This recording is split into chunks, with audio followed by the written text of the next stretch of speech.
My name is Tracy, I am 6 years old and I live in Sheffield. When I grow up, I want to be the First Lady Prime Minister from the North. My mum says if I want to be Prime Minister, I have to go to university. But I want to go home on the train to see my family. Sometimes I go on the bus to go to the cinema. When I am Prime Minister, I need to go to London. But just for the day, because I need to be home for tea. This is all about me.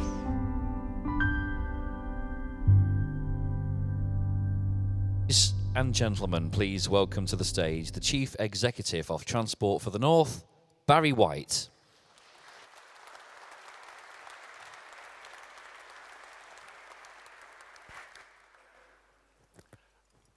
Good morning, and thank you, Gracie, for introducing us so well to this great location and to the ambition that sits behind the Strategic Transport Plan and the Strategic Outline Business Case for Northern Powerhouse Rail.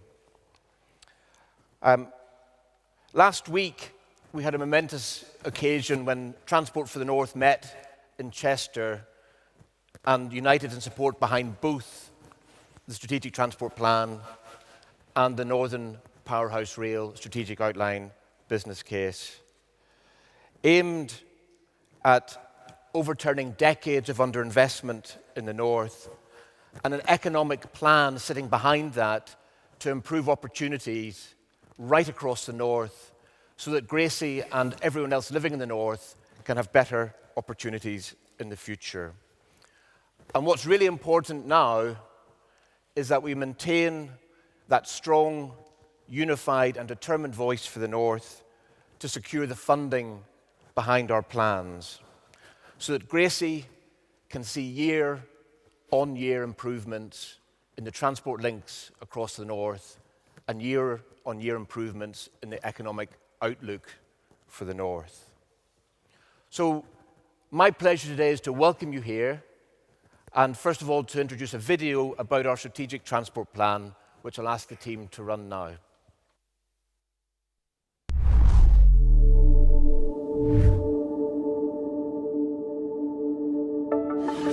The Strategic Transport Plan marks the first time the North has spoken with one voice. It's the result of unprecedented collaboration between elected politicians and business leaders, who together have outlined our vision for the future. The vision is of a thriving north of England, where world-class transport enables regional, national and international connectivity and forms the backbone of a strong economy. We want to use transport to deliver inclusive and sustainable economic growth and support an excellent quality of life. For the people of the North, this means more choice over where to live and work and access to higher quality jobs. And it will ensure residents and visitors have easy access to the great natural, historic, coastal and cultural destinations of the North. For our businesses, it means access to skilled employees and better opportunities to collaborate. And it will mean businesses can trade, grow their supply chains and move goods and services more efficiently. Our plan features innovative strategic development corridors that reflect both the economic links and the ways in which people and businesses want to move across the North. Better connections within these ecosystems will boost the potential for industries and communities to grow and flourish. Our plan also recognises that we must protect and enhance the environment. This includes decarbonising and mitigating the impacts of the transport network. Investment will be concentrated across our major programmes, including Northern Powerhouse Rail, the existing rail network infrastructure and services, and the major road network. Integrated and smart travel will also transform the way passengers travel across the North. And our investment programme identifies the interventions that we believe will address current challenges and support an inclusive, sustainable future. This plan will enable the North to reach its full potential. A plan written by the North, for the North. We are on a journey. By building on our strengths, we have an opportunity to transform the North's economy and leave a lasting legacy for future generations.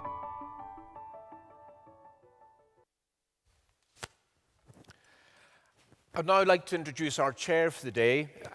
Naomi Timperley is an entrepreneur, and in her own words, she became an entrepreneur by accident, which is a great way to start, but very successful, and she is the co-founder of Tech North Advocates, and according to Computer Weekly, one of the most influential women in UK IT. So Naomi, please come to the stage and welcome her, please.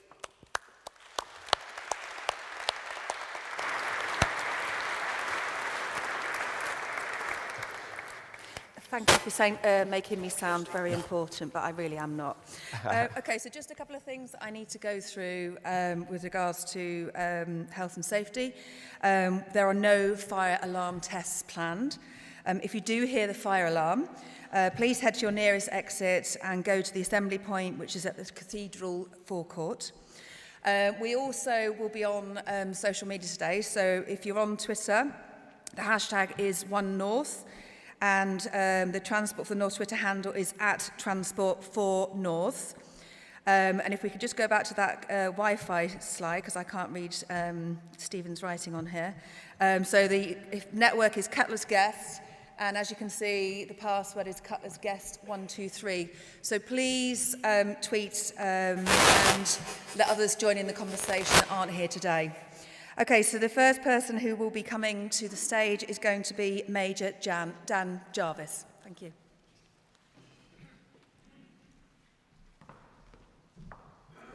Thank you. I think you just promoted me to my old rank of Major, which is fine. This is fine. We're in the Cutler's Hall. Major's fine. I won't get re-elected as a Major, but anyway, good morning. Welcome to Sheffield and welcome to South Yorkshire. I'm delighted that Transport for the North opted for Sheffield as the location for its inaugural conference, and it's fitting that they have, because communities across our city region have made a significant contribution to the world of transport. Sheffield steel was used to erect bridges and lay railway lines right across the world. Barnsley has a rich history of railways that were instrumental in the functioning of the town's many collieries. Doncaster is the birthplace of some of the most famous locomotive steam trains in the world, including the Flying Scotsman and Mallard. And continuing that tradition, Doncaster is now home of the National College for High-Speed Rail. And just last year, we launched the UK's first tram train service between Sheffield and Rotherham, which incorporates groundbreaking technology that could pave the way for similar projects right across the UK. I was proud on the day to be joined by the then Transport Minister, Joe Johnson, and together we launched the first tram train service right on schedule at 8 a.m. But by 3:30 p.m, a lorry had crashed into the tram. It just goes to show that there are some things that you can't schedule for. But I want to say how pleased I am that you've all made it here today. There's a great irony in the fact that just the week before last, as Transport for the North prepared to agree its strategic transport plan, the Sheffield City Region's offices were half empty. Half the staff were stuck on trains that had come to a complete standstill outside of the city centre. You couldn't make it up. So the fact that we're having this discussion now is timely, and we must make progress, because we all know that persistent issues and poor connectivity across the north have a real impact on our people and our businesses. It impacts on our residents living in semi-rural areas who struggle to access the major sites of employment. It constrains the reach of our businesses and is a drag on productivity. It feeds into a very real sense across many northern communities that they are cut off from the major centres of growth. This stifles our competitiveness and it wastes the skills and talents of our workforce. And when our residents do travel to the bigger cities, they often find themselves sat in traffic jams or on late and overcrowded trains. The people stuck on those trains last week were frustrated. They were frustrated that they weren't able to get to work on time. They were anxious that they were going to miss connecting trains, and they were angry that they'd been let down by a transport system that is not fit for the 21st century. Commuters and residents across the north face similar experiences every day. They are looking to us to get it sorted, and sort it we must. In rising to this challenge, we should be guided by a simple principle, that we connect our people to the places that they want to go, for work, for leisure, and for business. And in December, I launched my transport vision for the Sheffield City region, which has that principle at its heart. As part of that vision, we will reduce travel times by investing in our existing infrastructure. We will take a long-term look at where we need to invest resources to support new infrastructure development. And we will take a joined-up approach to integrating our motorways and our road networks. We're also looking at how we can improve public transport so that it is better integrated and better serves our local communities. So, in the coming weeks, I'll be launching a major review of our bus services to explore how we can do this. And we are promoting more active means of transport. I know that Andy Burnham has been a passionate advocate for active travel in Greater Manchester, and Chris Boardman has been doing a sterling job as a walking and cycling commissioner. I'm also looking to build on the legacy of the Tour de Yorkshire, which is why I'm currently in the process of appointing the Sheffield City region's own active travel commissioner to take a lead on this work. This is not about telling our residents that they should ditch their cars or public transport, but it is about giving them the option to lead healthier, more active lives by investing in infrastructure to encourage walking and cycling and maybe even running, but we'll see how that bit of it goes. And to drive forward this vision, our local authority leaders have agreed a transport strategy. Now, I think it's reasonably well known that we don't always agree on everything in South Yorkshire. But on this, we've worked closely and constructively together to come up with an ambitious plan to transform our region. This is the first time in South Yorkshire's history that we have a plan that aligns with a wider northern strategy to improve our transport networks. And that strategy shows how projects on the ground can deliver results. Because here in the Sheffield City region, we know what we can achieve with investment. Take the Great Yorkshire Way project as an example. With an initial 56 million investment, we were able to link Doncaster Sheffield Airport with the M18. The last mile of the Great Yorkshire Way is just about the most significant mile of road in the Sheffield City region for decades. Because from that initial investment, and because of both the public and the private sector working together, our region unlocked £1.8 billion worth of investment, created 1,200 jobs, and supported national airport capacity by delivering airport growth. It aided the development of iPort, one of the UK's largest logistic developments, which now has its own rail freight terminal. This development is a central element for our plans for a global innovation corridor, which will connect our region's advanced manufacturing companies with global opportunities out there. And all of this was achieved whilst regenerating a former colliery community.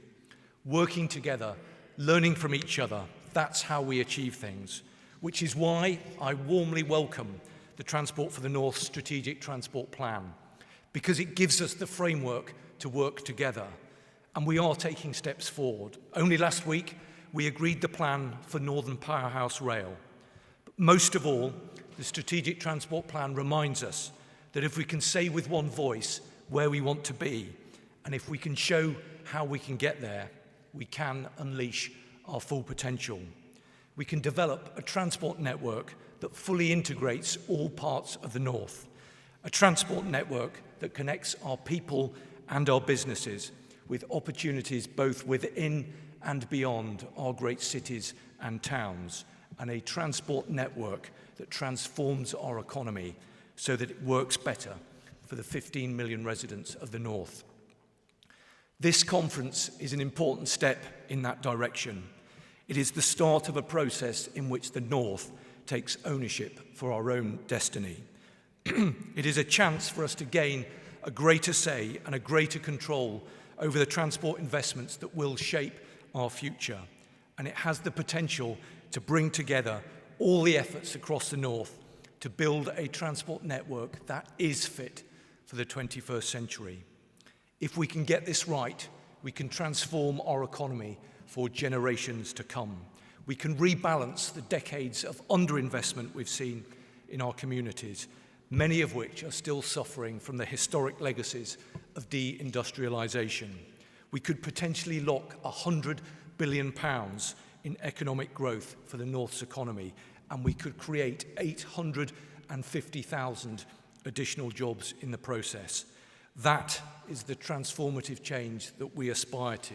That is our ambition. And we need the government to play its part with us. The gap between London and the South East and the North is particularly stark when it comes to transport spending. The government's own figures show that in 2017-2018, for every pound spent on transport in Yorkshire and the Humber, £3.20 was spent on London's transport networks. This cannot go on. And since being elected as the Mayor of the Sheffield City region, I've been leveraging my position, also as a Member of Parliament, to help make the voice of the North heard. And I've been making the case to government that the North needs to see a greater level and a fairer share of national infrastructure investment. We need to realise the potential benefits that investment across the North can bring both for our communities and for our national economy. Because as we face the future, we need all parts of our country firing on all cylinders. Communities across the North need change, and we can deliver that change. Because I know all of us in the room today subscribe to the simple idea that no community across the North should feel cut off from growth and economic opportunity. The Strategic Transport Plan shows what can be achieved through political collaboration around that common objective. It shows that we are confident, it shows that we know what we want, and it shows that we have a plan to get there. But we can only achieve this if we work together. Public and private sector, local, regional and national government, working with communities to deliver the transformative change that our people deserve and expect. So today, our message to the government is clear. We want you to work with us because we have before us a unique opportunity to transform the North's economy for generations to come. So back us, get behind us, give us the powers, give us the funding, and together we will get the job done. Thank you.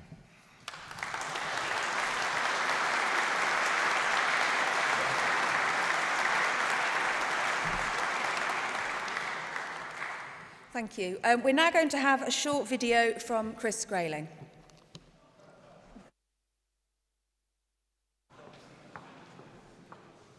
Good morning. First of all, let me say I'm very sorry not to be with you this morning. I'd hoped to join you for this inaugural TfN conference, but unfortunately I have to be at a Cabinet Committee meeting this morning. And so you've got Andrew Jones instead, and I'm going to leave Andrew to say most of the things that need to be said this morning. But first of all, I just wanted to extend my good wishes to all the team at TfN who've assembled today's events, and also for all the work they've done in putting together the strategic plan, looking at the detailed work on Northern Powerhouse Rail and indeed the Transpennine Tunnel. An awful lot of work taking place in TfN to make sure there is a good agenda for transport improvements in the North. And although it's been, in some respects, a difficult few months with the timetable issues last year and the delays to the electrification on the line from Blackpool into Manchester, I hope as you look around the North now, you really do begin to see the fruits of the government's investment becoming a reality for people. Whether that's the opening of the smart motorways through Cheshire, and of course there's a huge smart motorway programme taking place in the northwest at the moment, the opening of the last leg of motorway grade road from London up to Newcastle, which we did last year, the arrival of brand new trains now across the Northern and Transpennine rail networks, which I hope will create a totally different experience for passengers. But of course, it's also important to remember that the Northern Powerhouse isn't just about Liverpool and Manchester and Leeds and Newcastle and Hull, the cities of the North. It's also about some of those other strategic routes elsewhere in the North. That's why I'm very committed to delivering improvements between Bradford and East Lancashire, looking at the Skipton Colne Railway line, looking at road improvements between the two, and why it's also important to deal with issues like the A595 in Cumbria so that we really improve transport links in other parts of the North as well. I hope today's discussion's a really fruitful one. I look forward to hearing the outcome of the discussions, but I'll leave Andrew to talk in much more detail about the work we're doing, the partnership I hope we have now, but I wanted to leave you with this thought, that I am very committed as someone who used to live in the North West to delivering a better transport system for the North. It's not going to happen overnight, but there is now progress being made, there are things happening, there are differences being made, and that's going to carry on. And off the back of the work that TfN's done, we're going to really shape an investment programme I hope that will transform the North over the coming years.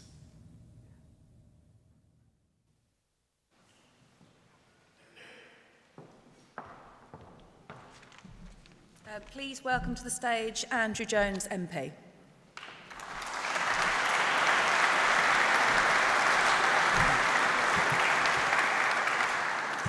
Well, thank you, Naomi, and good morning, ladies and gentlemen. It's a great pleasure to be with you at your inaugural conference in this very prestigious hall and to welcome the launch of this landmark document. It is a 30-year plan to rebuild and reshape the North's transport infrastructure. A plan conceived, developed and delivered not by central government, not by civil servants in Whitehall, but by Transport for the North, the first subnational transport body in England. And it's also the first time that our region's civic and business leaders have come together on such a scale, articulating with one voice their ambitions for the future of northern transport and how it will help build the Northern Powerhouse. So this is a momentous day for everyone involved, and I congratulate you, Transport for the North, on that achievement. Now, I might be speaking as a representative of central government today, but I'm also a northerner. I have a northern constituency. I'm born and brought up here. I went to school and university here. I've even been a member of Yorkshire County Cricket Club for 35 years. Not all of that has been smooth. So Yorkshire is my home, and it always will be. So I have more than a passing professional interest in northern transport. It is part of my everyday life, and I therefore have actual experience of it every week too. And it's experience that has made me keenly aware of how long-term underinvestment, stretching back over decades, stretching back across governments of all colours, has left us, and by us I mean the whole of the North, with distinctly second-rate transport system. I know firsthand how frustrating some of that transport, those journeys can be. A couple of examples. My home is Harrogate, but getting from Harrogate down to Doncaster on the A1 takes twice as long as it should. Packed trains, congested roads across the Pennines, east-west connections are poor, and that applies all the way across the north. For a region that would rank as the 10th biggest economy in Europe if it were a country, that is simply not good enough. And indeed, as this Transport for the North have made abundantly clear in the strategy that's being published today, if the North had a more effective transport infrastructure, its economy would be substantially bigger, and we would rank even higher in that top 10. So let me assure you that I am as enthusiastic and ambitious for northern transport as anybody in this room. To equip this region of 16 million people with the connections that we so badly need to compete and grow in the future. I do not deny this is going to be a massive challenge, and it will require substantial investment at every level. After such a long period of, neglect and decline, we don't just need investment in new transport links. We have a huge backlog of maintenance and renewal schemes that should have been done years ago. And when things go wrong, as we saw when we had the railway timetable challenges in May last year, which cascaded through the rest of the year, the disruption for passengers can be intolerable. It's easy to see at times like that why the travelling public and commuters across the north are sceptical about their prospects for better transport. But in fact, even if many people in the north have not yet felt the benefits, we have made some real progress over the past few years. The creation of Transport for the North I would cite as a real moment of progress, giving the region more clout to control its own transport destiny. That is proof of commitment. It's also proof we are seeing other parts of our country very keen to follow in their footsteps and learn from what happens here. We are also, as a government, delivering unprecedented investment. It's £13 billion, the Northern Transport budget, over 5 years. That is more than any other government in British history. And in fact, if you look at the figures from the Infrastructure and Projects Authority, over the next 3 years, the planned transport capital in programme for the North West, North East, Yorkshire and the Humber per capita is higher than London, the South East and the South West. Let me just give you a few examples. It was here, as Dan said, we launched the tram train. Well, the first of its kind in the UK, offering a fantastic journey for thousands of people every day. But now we're looking at what a tram train may offer in other parts of the north, including in Greater Manchester. We've launched the £2.5 billion Transforming Cities Fund to improve urban transport and drive productivity in major cities. We're helping to create the B network to give Greater Manchester the same sort of cycling infrastructure as a Dutch city. It's great to see the aspiration for that in this area. And in the northeast, we're supporting the modernisation of the Tyne and Wear Metro, and they're very well advanced in procuring their new fleet. We provided Transport for the North with £150 million for smart and integrated ticketing across this region. Smart cards for rail season tickets are now being rolled out after a successful pilot in Scarborough and Malton, but it will eventually allow passengers to use buses, trams, trains seamlessly across the north, safe in the knowledge that they will be paying the lowest available fare for their journey. The £400 million upgrade of the A1 means there's now continuous motorway running up to the northeast for the first time in our country's history. We've fixed the missing link between Manchester and the M6 by completing the A556 dual carriageway between Knutsford and Bowden. And let's not forget vital links to ports and airports.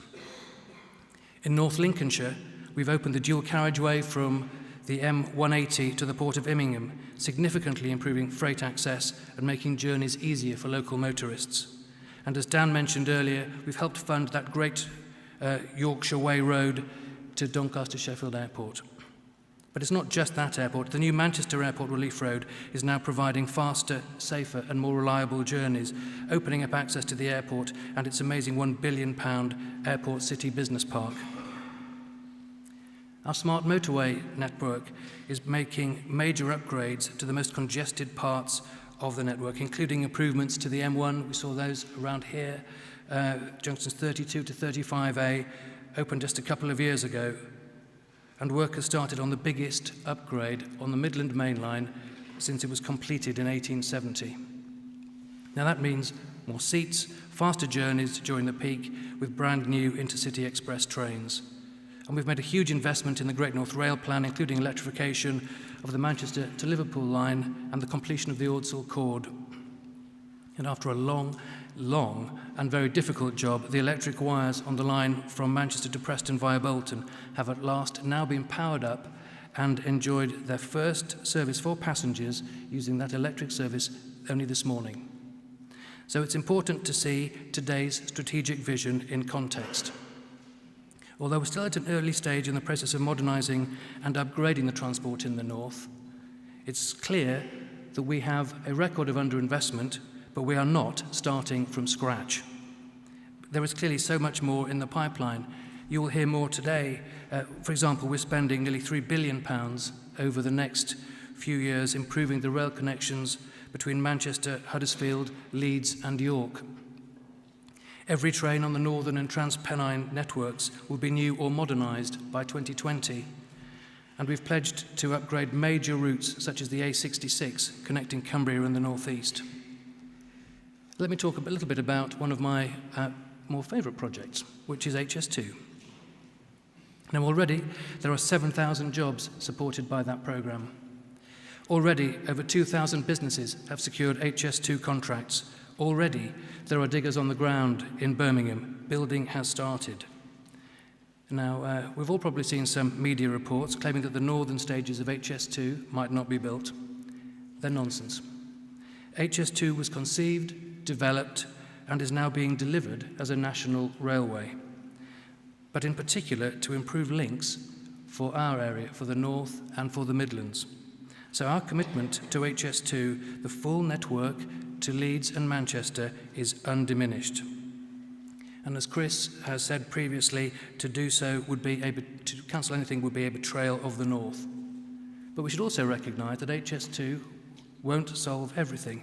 It can't tackle the east-west links that we need so very badly. That is why we also need the Northern Powerhouse Rail, the flagship scheme within TfN's strategic vision.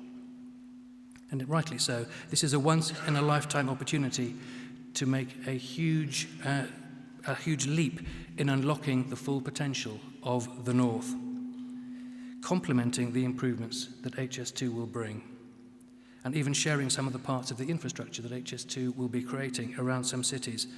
I'm pleased that the considerable progress has been made on this project, progress supported by the extra £37 million announced at the last budget to help further develop the business case. And that progress will now continue. TfN's strategic outline business case is a vital step forward and will improve and inform the next steps that will be integrated with plans of HS2 as part of our commitment to the Northern Powerhouse. These are both transformational projects. They will boost opportunity for generations. They will breathe new life into towns and cities right across the North, and that will free up capacity on the existing rail and road networks. So it isn't one or the other, it is both. Both are needed for our region. So today isn't just a milestone for Northern Powerhouse Rail, it is a milestone for all transport in this part of the world, across all the local authority regions. I commend TfN for the hard work that has gone into producing their work. And I'm genuinely excited about the next challenge as we commit ourselves to close engagement on the plans. We have to subject them obviously to rigorous analysis that will of course include some tough decisions. That means careful consideration of the possibilities, practicalities and priorities within a framework that is sustainable, affordable and deliverable, but all to secure the best outcome for the North and for the taxpayer. It's not just about finding the money, though that obviously is essential. It's also about ensuring that the sector has the capacity to take on and complete the work efficiently, and we have to get the timing right. For example, it's of critical importance that some of the key decisions on Northern Powerhouse Rail are made within the next year so that we can lodge the hybrid bill which will get the parliamentary procedure to approve and to go forward. That will be potentially starting in 2024. That means we need now to start making the difficult decisions to have that bill ready to submit. That will need everyone to move at some pace and be willing to compromise, to listen. But it is also about ambition and certainty. And it's about doing what's best for the whole of the north of England. So let me just finish with the delivery of this plan. The North has come together as one. Over the next year, we will all need to move forward as one to agree a plan that puts decades of underinvestment behind us and to build an enduring transport legacy for the North that we can be proud of and that will be a platform for our future growth. Now, I'm sorry I can't be with you for the whole of this conference. It's busy times down in Westminster, and that's where I have to go next.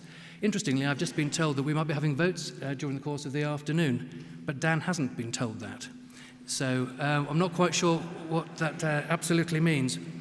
But I am aware that you'll have a very interesting day. You have got a great programme of speakers ahead of you, and I wish you every success with this conference and every success in the future. I want to make sure that we have a transport network, that we look back on this moment of opportunity and that we take it because now is the time to make that significant difference which we all need. So thank you very much and good luck for the day.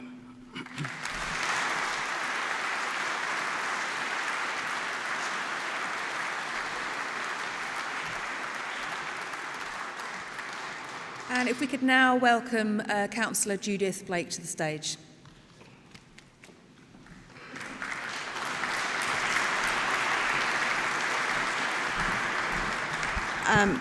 Thank you, Naomi. And can I just say, I'm the leader of Leeds City Council and the West Yorkshire representative on TfN, and I'm really delighted to be in Sheffield this morning, one of Yorkshire's great cities. Now, I understand from talking to a couple of people that we're not allowed to talk about football today, but how good would it be if we have two more Yorkshire sides going up into the Premiership to join my comrades from the Northwest, where we know we're at a disadvantage.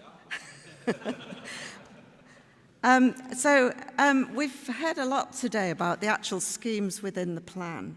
I just want to sort of fill in a bit of the background, really, and I just want you to remember the scepticism that is still held, if I'm honest, down in the south, in Whitehall, that those of us who work at a representative level in the north can actually come together as one and put aside our local priorities to look at the greater good whilst incorporating the local.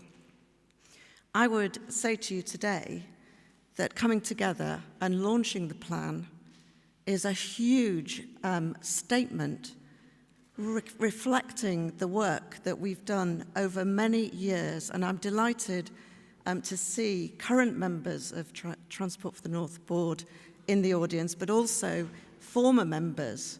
And I hope you can all show your appreciation in actually the hours and hours of graft that have gone into making this plan a reality. So let's show our appreciation together and applaud everyone who has got us this far.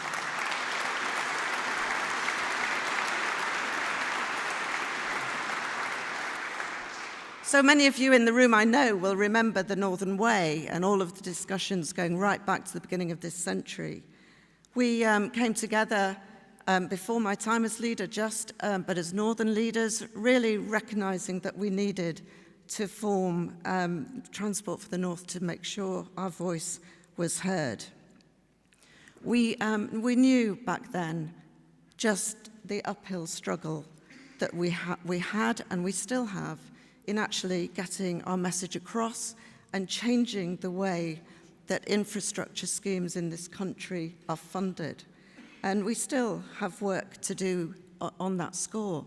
But I hope everyone, and from here today, a very loud message going right out across the country about our ambition, about our vision, about our understanding just the scale of investment that we need, and how challenging, actually, once we get the full sign-off and agreement for the schemes to go ahead, that we have to work together to take the people of the North with us. Building infrastructure and planning for it is one thing. Convincing people that it could cause massive disruption. For some people, it might even mean that they have to change where they live. These are enormous challenges, and why it's so important that all of the transport authorities across the North are coming together with their full support behind this plan, because we know we will have to take this back to our local communities and making sure that we get across loud and clear the benefits that it will bring to them. Now, we obviously talk a lot about the impact on business, and I would really stress we're talking about business in all its representation, from the very large businesses that we're lucky to have here in the North, but right down to the small and micro businesses who depend on mobility, on transport to move around. It's not just for moving goods around, but it's also, as we've heard today, for access to the pools, the skills, talent, making sure that our young people, first of all, can get to where they need to train, but also then take up the job opportunities that we are creating.